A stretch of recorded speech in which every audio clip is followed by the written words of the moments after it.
hated English. It's okay. I don't have to speak English, I told myself. Just go to Chinese school, which I did.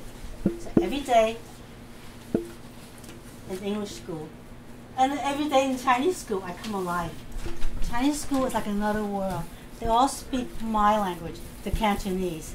And I was the head of debate team, was vice president of the class. I do everything, I did everything. I just loved Chinatown. And Chinatown always made me feel so safe and warm and cozy when everyone addressed everyone by, hey, 妹妹,叔伯伯, little sister, uncles and aunt, hey, grandpa, what can I do for you? Like in village. But my college classmate, who was a Chinese American, he had a whole different take. Greg, who lived in Queens, told me that his mother forbidden him to come to Chinatown.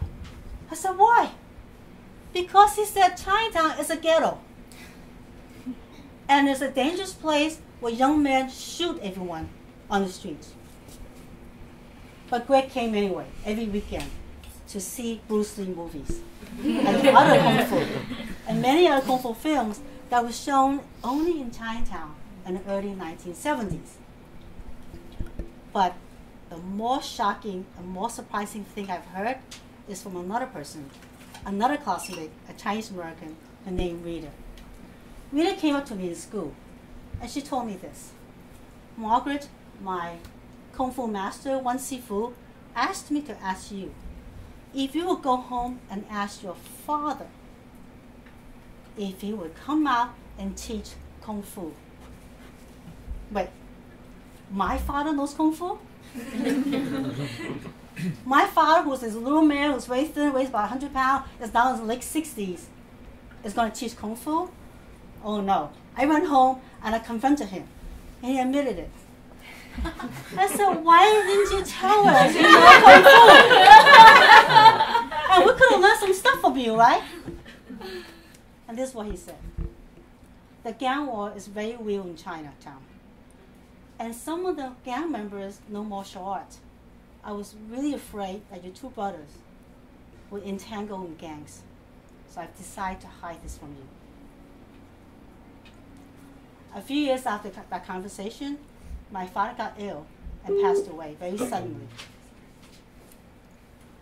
In his drawer, we found this photograph. This is my father. We can see in the gesture, he knew the southern style Kung Fu called Hong Ga. This was taken on New Year's Day. I know that because once a year, only once a year in Chinatown, that the martial artists and the students of all the martial arts school would perform on the street one day a year. We know this is Bayard Street because I still remember the shop in the 70s. This is Bayard Street facing Elizabeth, and this building belongs to the Daipan Association, where he belongs because he's from Daipan village. Before he passed away, I had a very special evening with my father. It was New Year's Eve, Chinese New Year's Eve, of course. And he just cooked this delicious meal that we all ate in the kitchen. And then he took out his hongbao and gave the envelope to each one of his children. And then slowly, one by one, all my brother and sister went to bed, except for me. I don't know why. I guess I like to stay up. I was sitting in the living room. It's about maybe 10:30 at night, and my father came out of the bedroom all dressed. Come, he said, come with me. So I did. We walked from Pike Street to Bayard Street. Along the way, we had to dodge fireworks and firecrackers. I had earmuffs, and hats, everything on me.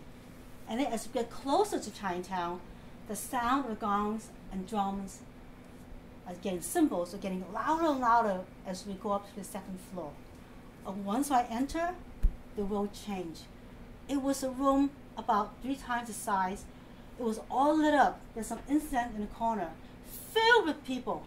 There were men who were like my father's age, were picking up weapons from the wall, one by one, and demonstrate the cool moves. And then I watched my father run up and took this 7-foot weapon, probably very heavy, called Dai Guang Dao, and he stands straight, he made a bow, I think my heart stopped. But then he got out of breath. And another man went over and took his place and complete the form. Since he passed away, I visit Taipan many times on New Year's Eve.